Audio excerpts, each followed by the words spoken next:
We are finally starting to get to some of the more aesthetic projects in this camper rebuild series, and we're pretty excited about it. And by that, I mean today we're installing some flooring.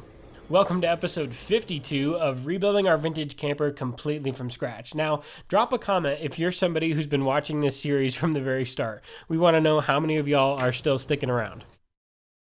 We're getting ready to install some of our electrical components in the back bed area of the camper, which means we need some flooring under there first. We decided to use vinyl plank flooring for the camper, and our process was Grace would measure and mark each piece, and then I would take it into the shop and cut it down to size. The flooring pieces connect with a tongue and groove connection that is supposed to keep the floor from moving or coming disconnected. But because this is a camper and it will be bouncing around on the interstate, and because we weren't able to push one side of the flooring flush against the wall like you're supposed to, we decided to go around the entire thing and add some brad nails to prevent it from moving. Now, normally I wouldn't recommend this because you can obviously see the brad nails and it's not super aesthetic, but all of this flooring will be under the bed and pretty much all of it will be covered in electrical components eventually, so we weren't too worried about seeing a few brad nails. Then we started building out our garage area, which will also be housed under the bed and will be accessed through a hatch door on the outside of the camper. We plan to use the garage to store things like